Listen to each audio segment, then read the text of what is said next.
Hi, I'm Stacy LeBaron, and this is another edition of Chelsea Hubcats. Today our guests are Carrie Williams, the Spay-Neuter Assistance Program Coordinator at the MSPCA, and my partner in crime, Laura Appleton, who is Chelsea Hubcats Outreach Volunteer. So Laura, thank you again for helping me get this show together and helping to organize it. Wouldn't miss one of them. Chelsea Hubcats is a nonprofit organization that was founded about a year ago to focus on the needs of cats within the city. We assist with free spay-neuter programs, vaccination clinics, and rescue. For more information about our organization, you can go to www.hubcatschelsea.com or find us on Facebook.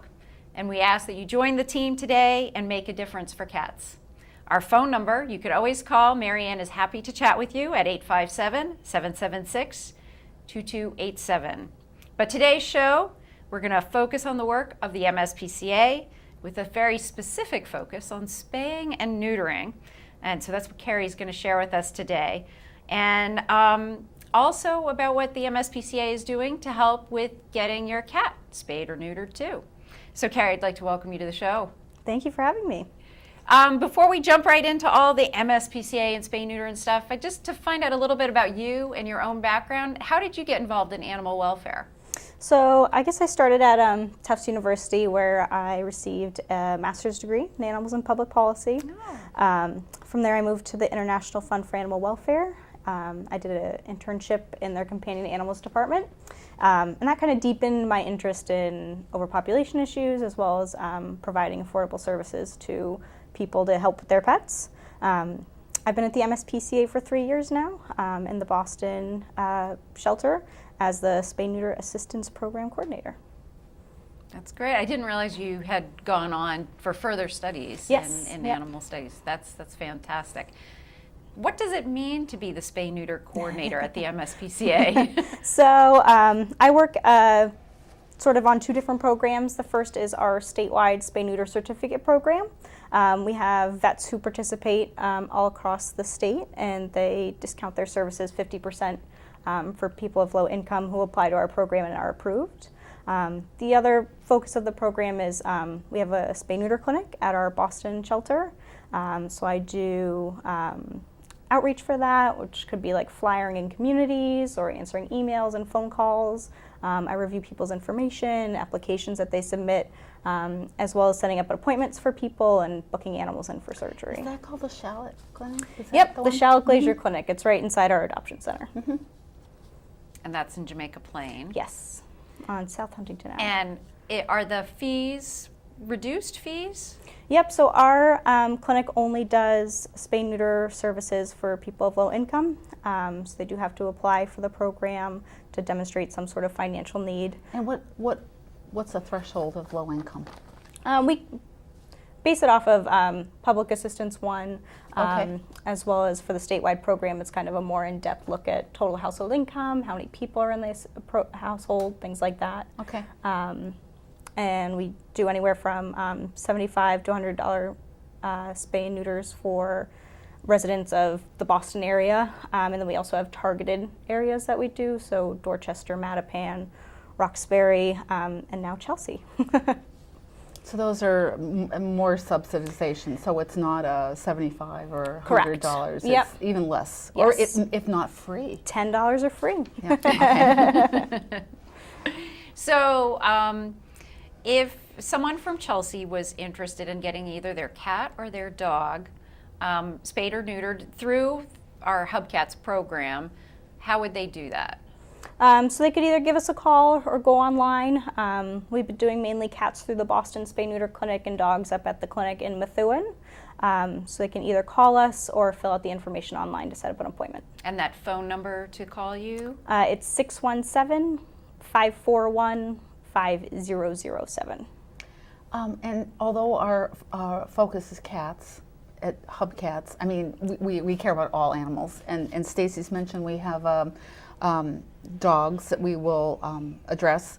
Can you tell us about any of the state programs that are dog specific, or are they for all dogs? I mean, are they more for a certain type of breed, or? So we have both. So our statewide certificate program is for all dogs and cats, regardless of breed. Okay. And then we at the MSPCA have what we call our Pit Pals program, which targets pit bulls for a reduced fee of $50. Okay. Now, since I'm a cat person, I will ask the sort of, I guess, the ignorant dog question, but I get to do that.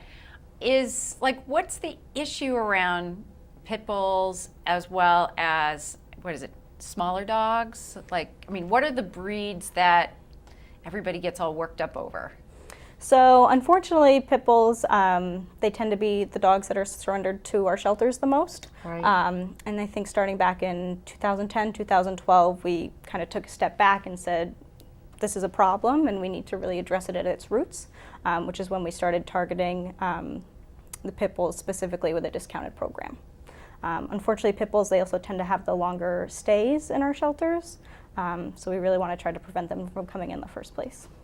And what about the littler dogs or chihuahuas or whatever? Are there They're issues just with as those? ferocious. I mean, here I am showing my ignorance. You know, are there issues with those kinds of dogs too, or not so much? We do tend to see them steadily in the shelter. They don't tend to have as long stays as pit bulls.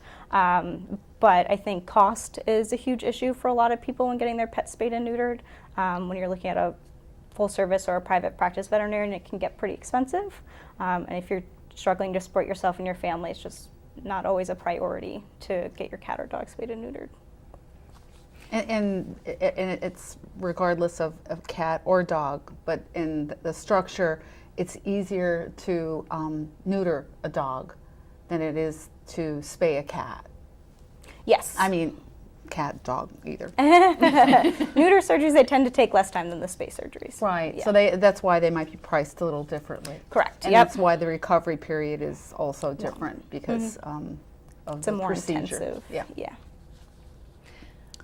For spaying and neutering, this is the bee in my bonnet, is I don't understand why when people get a kitten, why they don't get their kitten spayed or neutered at 10 weeks, 2 pounds, 12 weeks. Do you do early age spay neuter at your clinic for the public? And what are your thoughts with regards to having that be all across the board with all the veterinarians? Absolutely. So we do early age spay neuters at our clinics. We will spay and neuter kittens as young as 2 months and 2 pounds. For dogs, it's a little bit different. For male dogs, it's 2 months, and female dogs, it's 3 months. Early age spay neuter tends to be faster and easier and less stressful for both the patients and the surgeon. Kittens are usually up and walking about an hour and a half after surgery. I'll walk back there after a day of surgery and you'll see kittens climbing the bars of their cages like absolutely nothing happened. So it tends to be easier on them. So that's something that if I had a kitten and it was 8 or 10 weeks old, you would have no problem if I called up and I said I need to get my kitten done.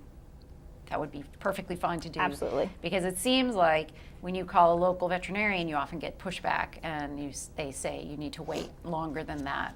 And it seems there's like this disconnect, and I would wish and hope maybe that our local veterinarians would embrace the early age spay neuter. Why is it important to spay and neuter your kitten that early?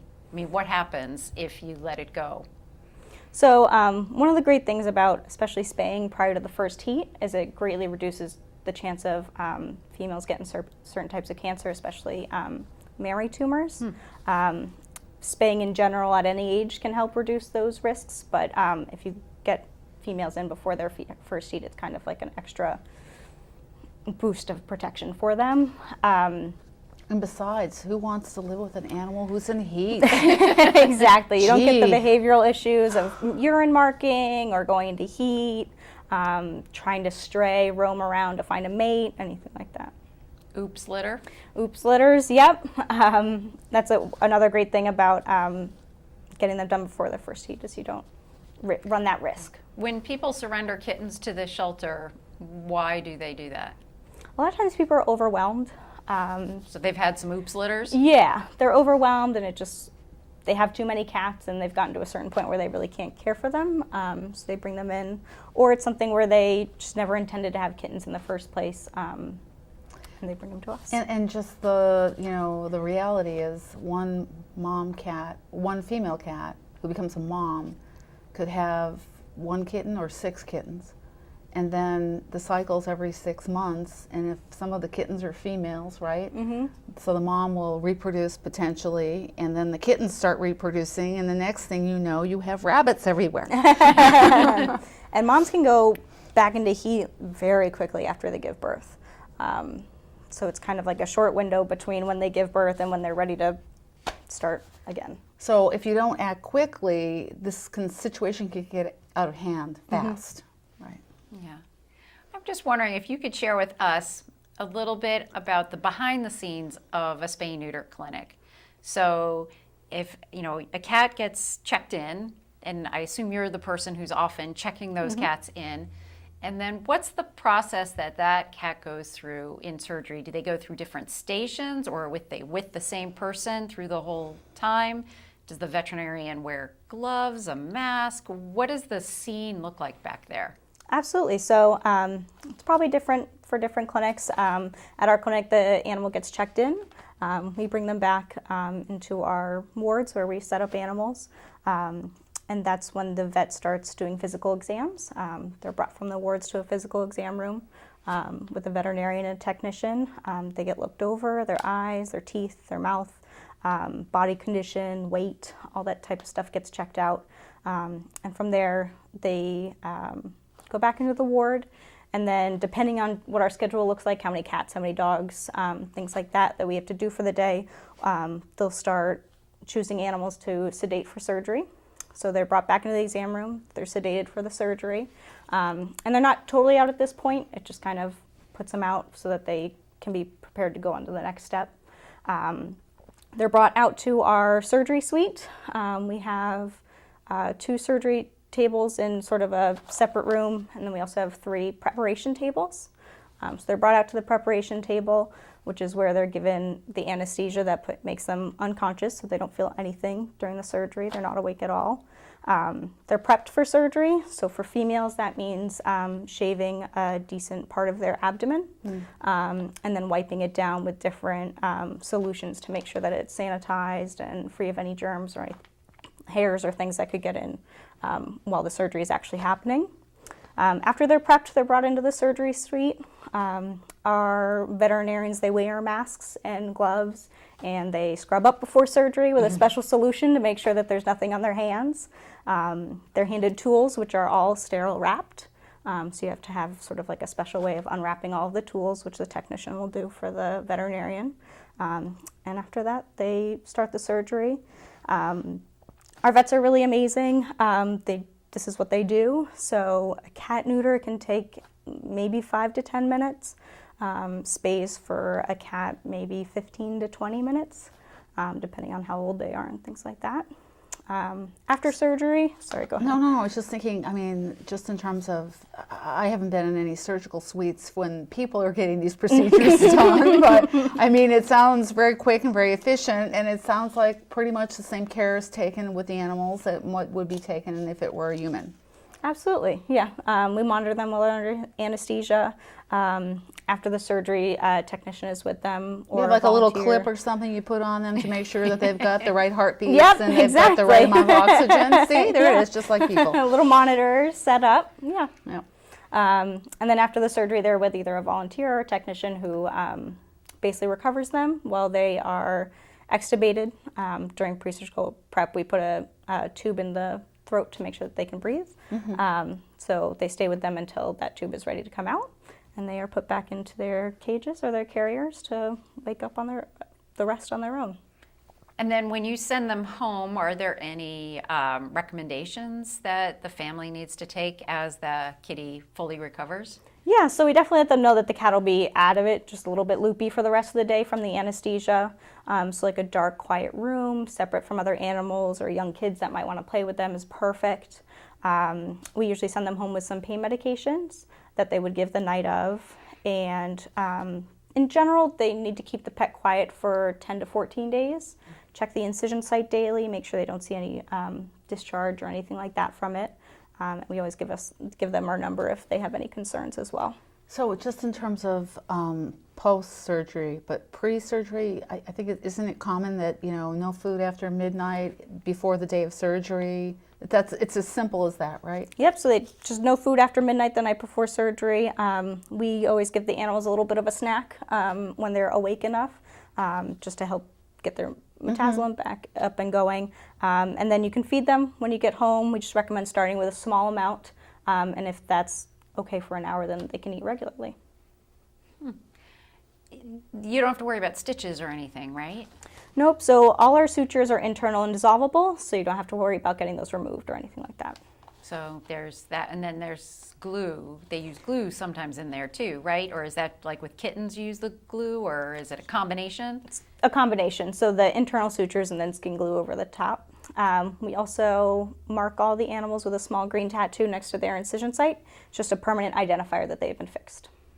And when you ear tip the ferrules, which ear tip is the little, Notch on the left. the left, a little slice on the neck, that's done while the cat is anesthetized, Absolutely, correct? yes. And they get a little glue on their ear, right? On the top, just to seal that over so that there's no problem with the healing on that. And then you did talk about the little tattoo, why do you tattoo the incision site or near the incision site? It's not the incision site, but it's here I am Right drawing next on to my it. stomach. Your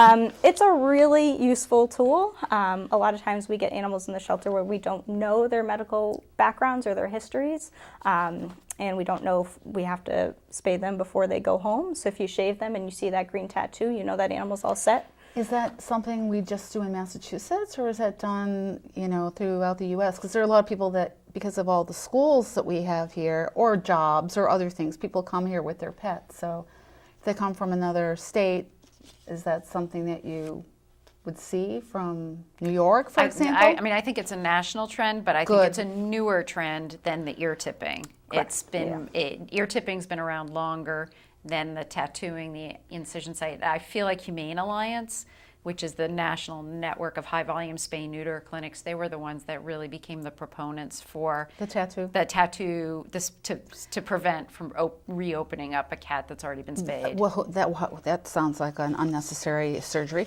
But I was going to say, any cat would get a tattoo, where just an outside feral cat would get a tip, right? Feral cats the females would be tattooed as well. No, that's what I meant. Right. So all cats would be tattooed, but only the feral cats would also get the tip. Correct. Yeah, correct. In the 3 years that you've been at the MSPCA, have you seen any changes in terms of how the clinic has handled? Is it handling more cats and dogs from the public and less from the shelter? Or is anything really specifically changing from what you've seen from 3 years ago to now? Definitely. So it's kind of an exciting time at the MSPCA and with our spay-neuter programs. Since we started really implementing our spay-neuter programs probably like 2008, we have steadily seen a decrease in the number of cats being surrendered to our shelters or coming in as strays. And at the same time, we've seen an increase in the number of animals that we're seeing through our spay and neuter programs. So we are handling more animals from the public and less from the shelter, which is really great.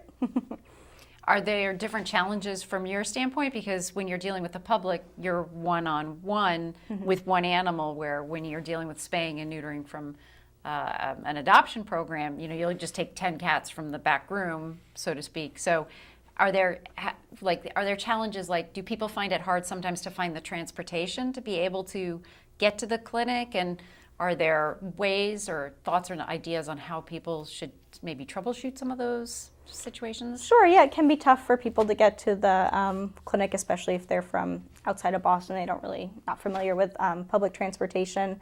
A lot of people do bring their cats to us on the bus or the train, anything like that. Uber is now becoming more popular, so people bring their animals in that way. We also see... Sounds like a good alternative. I know how spooked cats get, on a especially bus or a train. Yeah. I know there's also the ride for people with certain handicaps, so we get clients coming in bringing their cats on the ride. I would pretty say frequently. maybe one of the other things would be some people don't have carriers even for their cats, so we've got to sort of figure that out. And that's something when we were talking specifically about Chelsea, some of the things that Hubcats Chelsea can work on to help with, accessing some carriers and, helping with transport and that kind of thing. And I want to thank you, Carrie, because you are a very active participant at the Hubcats Chelsea meetings. You're at our meetings every month, and you've got a full-time job going on, and so appreciate all the time and commitment that you're putting in, and the focus and priority that that Chelsea cats and dogs need. So, I want to make sure that we go on the record publicly thanking you for all of your effort with that. So, Stacy, can I yeah, ask? go right ahead.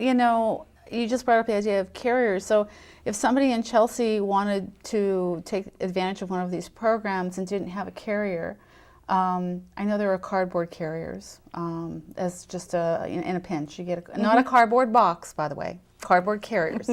They have the right holes for ventilation so the animal can breathe, and helps with their stress level. But is there a way for somebody in Chelsea to get one of these carriers if they were interested in participating? Well, I would think they should just call our hotline number. Okay. And because I know that we've had quite a few offers of carriers, and I think some of our volunteers may have some extra ones, Good. floating around. So the Hubcats Chelsea number is 857-776-2287. That's just a number you should have. Put it on your refrigerator. Or tattoo it on your Or tattoo it. Always just give us a call. When in doubt, give us a call, and we'll make sure we get you the assistance that you need. So with Hubcats Chelsea, MSPCA, we're partnering on quite a few different initiatives.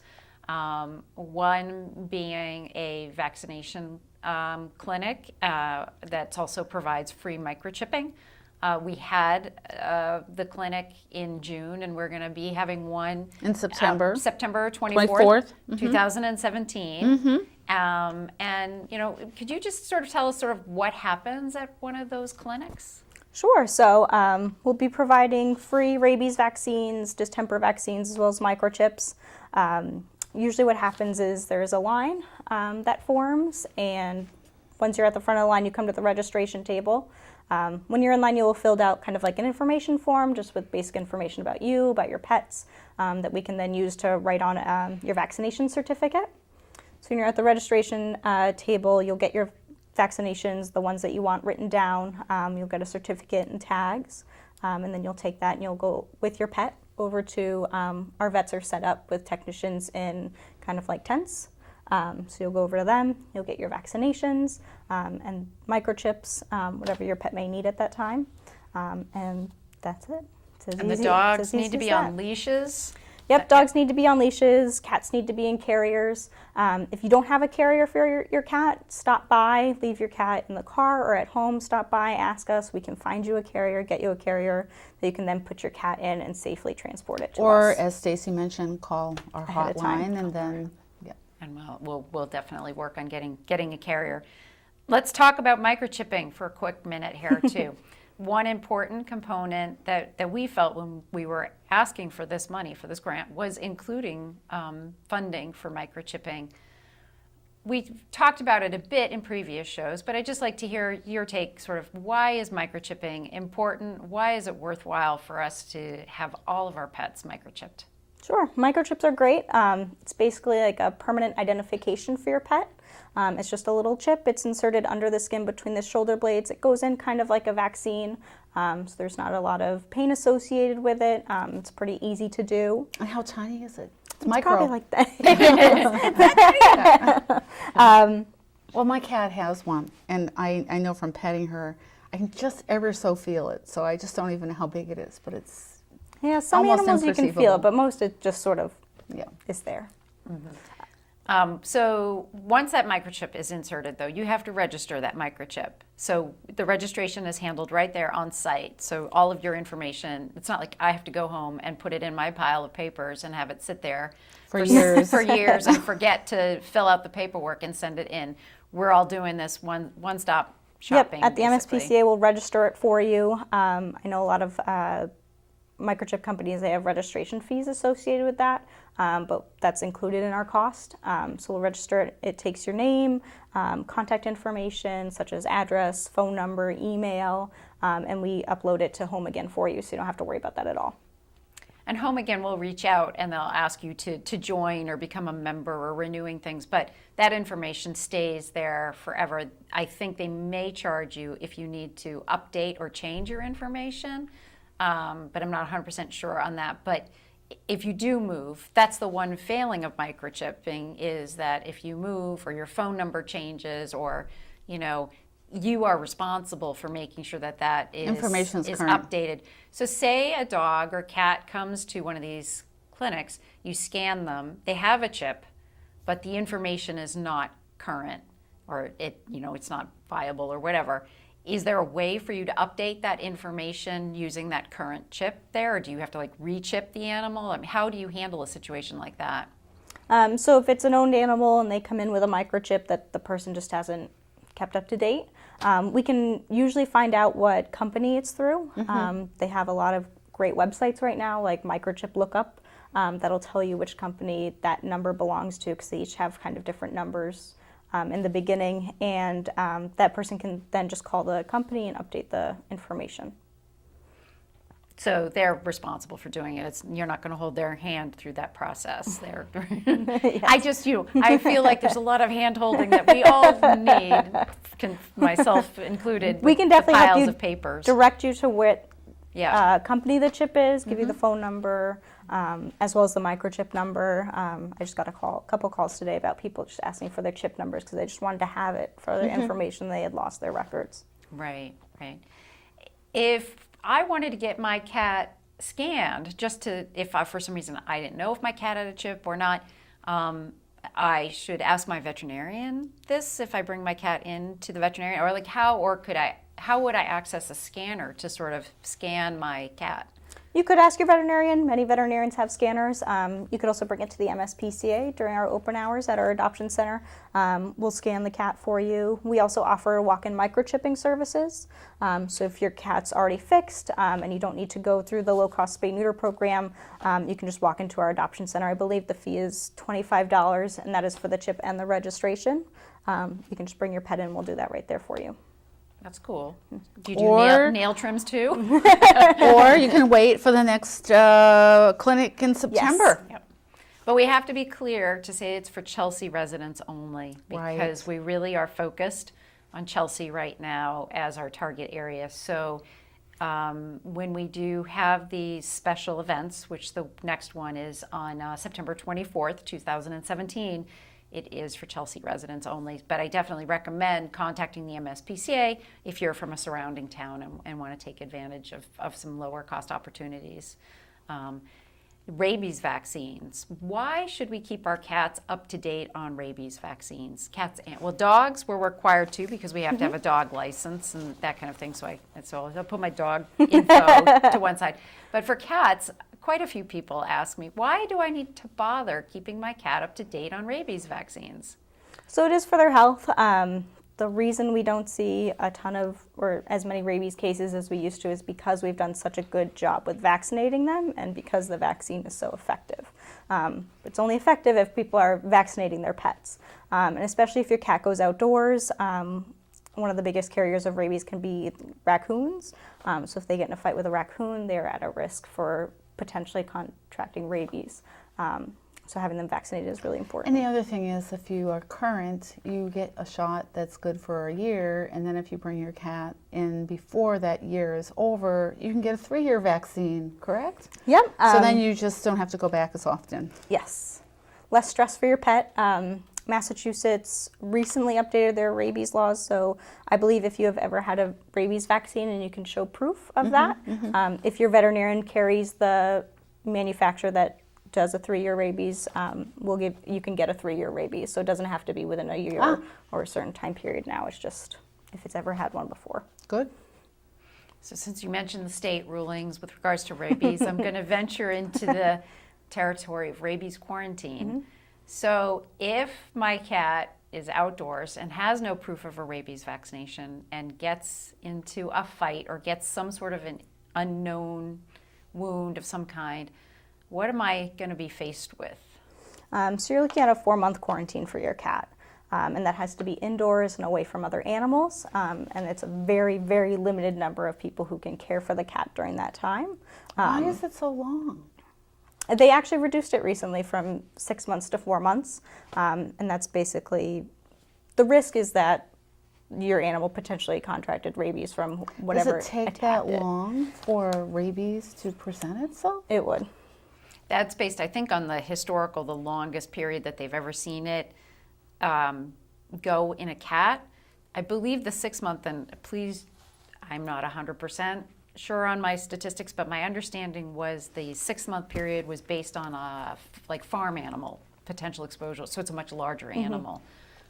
But the longest documented period of a wound of an origin and a cat coming down with rabies was 4 months. Is it like this in other states or just ours? I believe the 4 months is specific to ours. For other states, they would just need to check with their Department of Agriculture. If my cat is current on a rabies vaccination and gets a wound of unknown origin, there is still a quarantine period? There's still quarantine, but it's much less. I believe it's 10 days. So it's a much shorter time that you have to keep them away from other animals. So that's another reason to have your cat up to date on it. If your cat's going outside, Yep. Another reason to have your cat up to date on a rabies vaccination.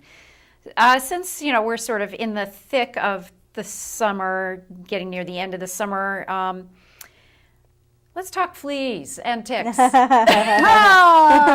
My favorite critters, not. What does the MSPCA use for fleas and ticks?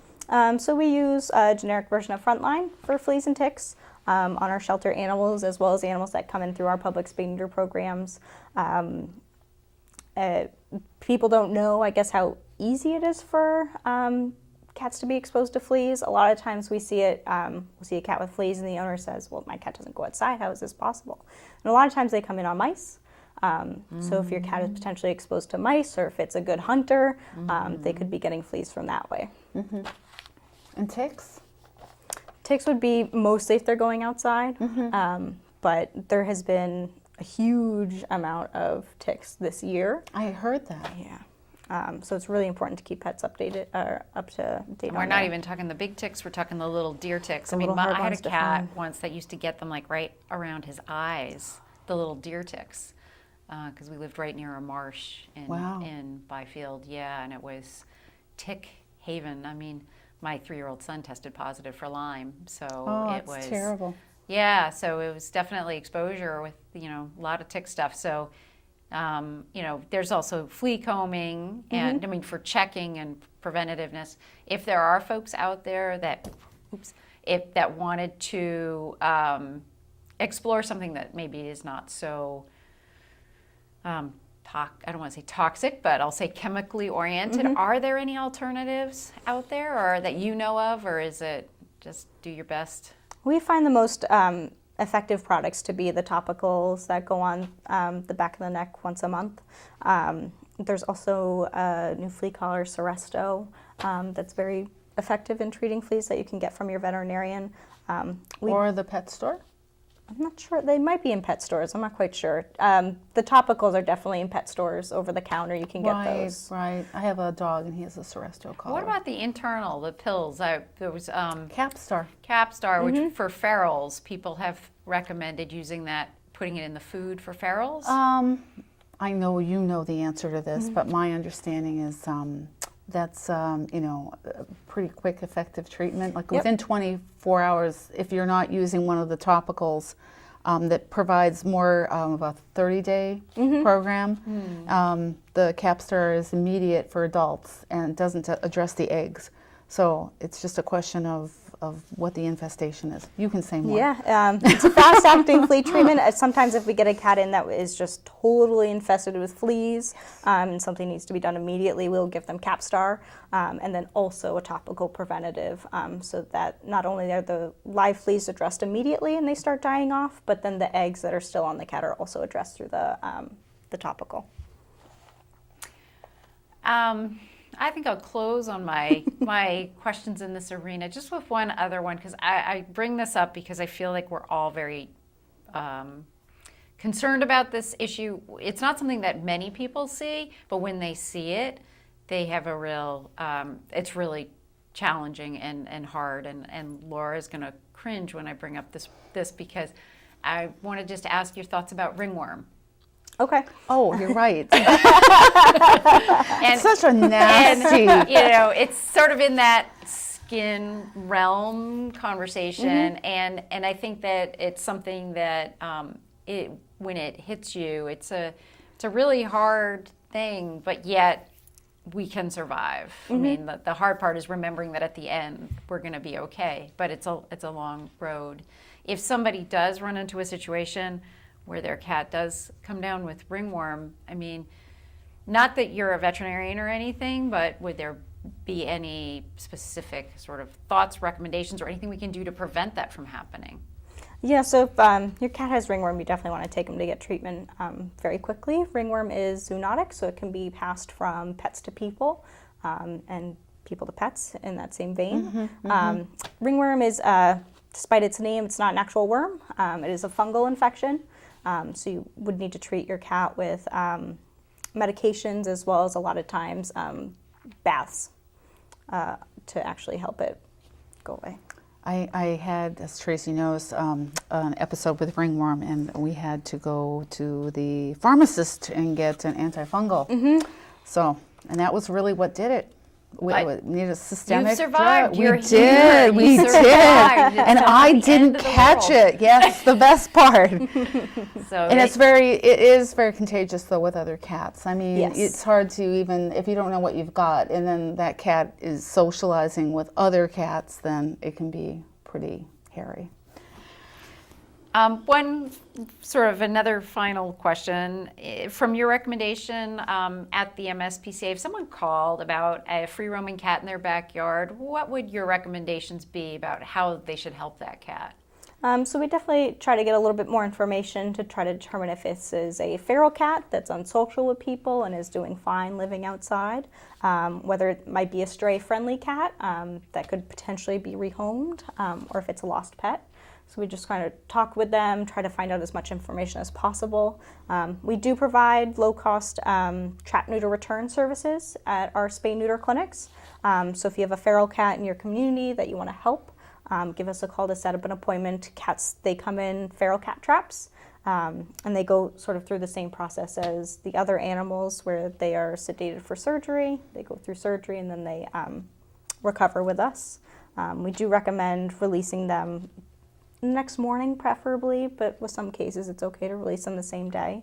So definitely give us a call, and if you're not close to one of our clinics to bring the cat in, we can always point you in the direction of some other great organizations that you could bring the cat to. That's great. So, Laura, I don't know if you wanted to share any sort of updates that we have going on with Hubcats Chelsea. We've talked a bit about the Upcoming clinic. September clinic, 2017, 24th. Is that at It's at Boston Park? Yeah, from 10 to 1. And what else? Well, we always need volunteers, and we have meetings every Tuesday. The first Tuesday of every month. Every Tuesday. The first Tuesday of every month, we have a meeting to discuss more about what's happening in Hubcats. We can always use volunteers. We can use donations. That would be monetary donations or food, cat food. We need lots because there's so many cats in Chelsea that we need to help. Yeah. And we also need donations of items for our holiday auction that we're going to be having later in the fall. So if you ever have an item you need to re-gift, Yes. or anything like that, or any gift cards that you're never going to use or anything like that, or if you just want to donate something to our online auction, that's going to be our major fundraiser for the year. So I begin soliciting for that now. And if folks are interested in emailing us, they can always email us through the website at hubcatschelsea.com or call and chat with Mary Ann at 857-776-2287. And as Laura said, donations of food for our ferals. Anyone who wants to help with marketing, fundraising, writing, anyone who has to help with trapping, foster care. I mean, pretty much you name it, you can do it. You can. You can do it. And if you have questions, just stop by on a first Tuesday and meet the group. Yep. So Carrie, just to cycle back, if folks are interested in reaching out specifically to the MSPCA and finding out more about the work that you're doing in Chelsea in partnership with us or other parts of your program, how would they do that? Sure, they can either give us a call at 617-541-5007 or visit our website, which is mspca.org/SNAP. So in terms of updating, in terms of the number of cats that we've assisted through Hubcats Chelsea, we've helped over 160 cats since we started our project, as well as assisted over 30 dogs. And we hope to continue to do more and more work for the cats and dogs in Chelsea. It's been great catching up with you, Carrie, today. Thank you for and having Laura, me. I want to thank you so much again for joining me and helping make this program happen. And so it's been great and learning everything about spay neuter, talking about all those nasty bug topics, and then I was so glad you brought the bug topics up. Bugs and non-real worms.